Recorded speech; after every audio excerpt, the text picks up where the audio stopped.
from TJ and Rick, but what to you defensively was the issue tonight? I felt like the Pistons got whatever shot they wanted most trips. Yeah, I mean, they did a great job keeping us in rotation.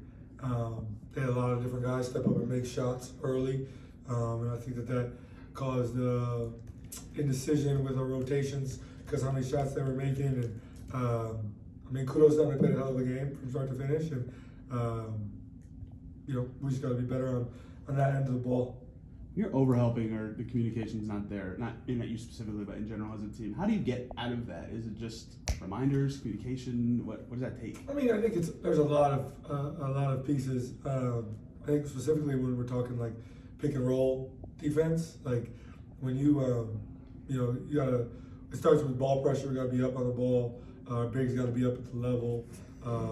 We gotta have a low man. We gotta have a rotation on the backside, and they did a great job of coming off ball screens, quickly hitting the roller or the skip, and we just didn't rotate quick enough. And just again, kudos to them. They made a lot of shots tonight, and we just weren't good enough on that end of the ball to win the game. Collectively, it felt like some frustration tonight with officiating from the whole team out. Does that take you out of your game at all in there? Can you shrug that off pretty easily? No. I mean, I think like we have the best refs in the world. It's not an easy job by any means. There's games where you feel like, I mean, they probably feel like the refs didn't do good for them either. That's just how you feel. It's all part of competition. So I mean, obviously, yeah, there were some calls that we felt like could have went our way. They probably feel the same way. It's part of basketball. You just gotta take it however it is and move on. Might have asked you this question before, but what's just been the challenge been like to get everybody tied together defensively with what you guys have been missing on that end? Yeah, I mean, we could do a much better job of sticking together, and I think that winning however 3 in a row and showing some growth on that end of the ball. It's not a linear process. It's up and down games. Tonight was just a down game for us on that end of the ball.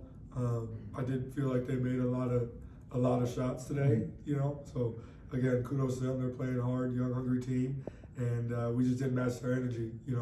I think everybody knows that JB Bickerstaff team is going to play hard as hell, and they're going to be into you defensively and offensively, be attacking the paint relentlessly. So we just didn't match the energy for the full 48, and we got to be better on that end of the ball.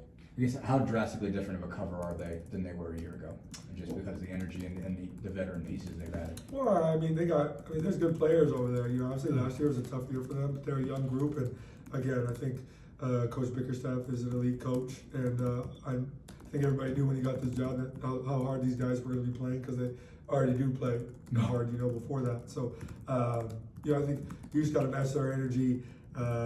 They're young, hungry, they want to win. Trust me, we know what it's like to be in their situation right now as far as the in-season tournament where you haven't had, got a lot of guys without playoff experience. So you want to get into the quarterfinals and play in those. So we understand, we know what it's been like, and they're playing a good brand of basketball. They're playing together, they're connected, they're playing hard. So again, kudos to them. They just had a better performance than us for 48 minutes. Jarris is obviously one guy who's had to get thrown under the fire on this, and he's had some tough nights. But obviously tonight, I think he had 5 steals. You saw some good growth there. I mean, just what impressed you about him tonight? You talk about just things being not necessarily linear. What's the challenge for him been like, and what do you think? How important was it to see him make some strides there tonight? Well, yeah, I mean, I think the best teacher for him is just going to be experience. Last year he didn't get to play a ton, but he did get a lot of experience playing more with the G League, and now he's due to some injuries and just how our rotations are shaking out right now, he's getting more experience here, in the league and having to guard better players. I thought he did a great job on K today, and that's not an easy cover by any means. I think he had a really good game today. I was really impressed and proud of his effort. I think for him, what he can be defensively, he's only scratching the surface, and offensively, it will take care of itself. So again, it's not a linear growth by any means. There's going to be good games and going to be bad games, but I think he's done a great job of taking it in stride and being prepared for whatever's thrown at him. Thanks, guys. Appreciate you guys.